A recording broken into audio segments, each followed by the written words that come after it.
ప్రజలకు దడ పుట్టిస్తూ అధికారులకు ముచ్చెమటలు పట్టిస్తూ కాకినాడ జిల్లాలో హల్చల్ చేస్తున్న ఘనత పెద్ద పులికే దక్కింది.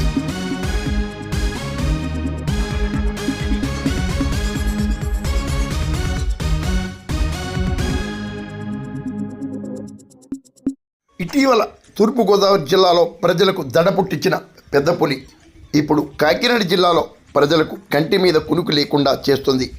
ప్రధానంగా ప్రత్తిపాడు నియోజకవర్గంలో పులి అలజడి అత్యంత ప్రమాదభరితంగా నెలకొని ఉంది. ఒక పక్క అటవీ శాఖ అధికారులు, పోలీసులు, రెవెన్యూ అధికారులు పెద్ద ఎత్తున పులి కోసం వేట సాగిస్తుండగా తగ్గేదేలే అన్నట్లుగా పశు సంపదపై ప్రధానంగా లేక దూడలపై దాడులు సాగిస్తూ రైతుల గుండెల్లో దడ పుట్టిస్తూ పెద్ద పులి హల్చల్ చేస్తుంది. పులిని బంధించేందుకు అధికారులు చేస్తున్న ప్రయత్నాలన్నీ విఫలమవుతూనే ఉన్నాయి. ప్రస్తుతం పెద్ద పులిని బంధించేందుకు రాజమండ్రి చీఫ్ కన్జర్వేటర్ ఆధ్వర్యంలో 10 ప్రత్యేక బృందాలను ఏర్పాటు చేయగా మొత్తం ప్రక్రియను పర్యవేక్షించేందుకు పివి చలపతిరావుకి బాధ్యతలు అప్పగించారు. ఉప ముఖ్యమంత్రి పవన్ కళ్యాణ్ సైతం పెద్ద పులిని తక్షణమే బంధించాలని అధికారులకు ఆదేశించడం ప్రాధాన్యతను సంతరించుకుంది. జీపీఎస్ ట్రాకింగ్ ద్వారా పెద్ద పులి కదలికలను అధికారులు గమనిస్తున్నప్పటికీ సిగ్నల్ ప్రాబ్లంతో ఒక్కొక్కసారి అది ఎటు వెళ్తుందో కూడా తెలియని పరిస్థితి నెలకొంటుంది.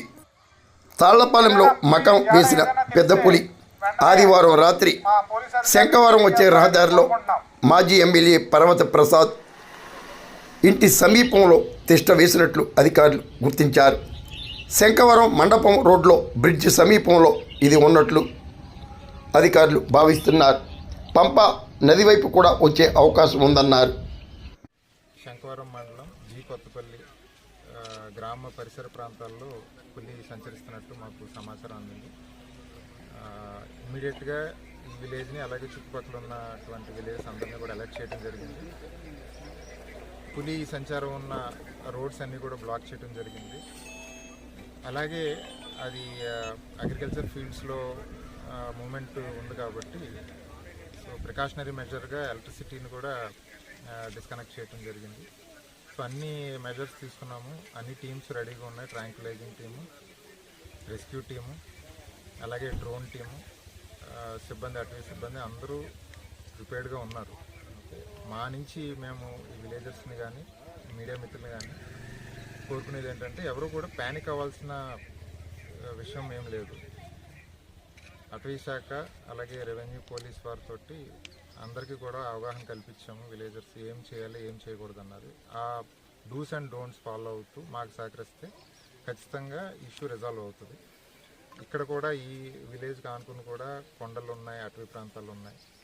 పులి మూమెంట్ అటువైపు ఉండొచ్చు. ఒకవేళ ఇన్ కేస్ హ్యాబిటేషన్స్ వైపు వస్తే మేము ట్రాంక్యులైజ్ చేయడానికి టీమ్స్ తోటి సిద్ధంగా ఉన్నాం. సో ఎవరు కూడా ప్యానిక్ అవ్వద్దు, జాగ్రత్తలు తీసుకోండి.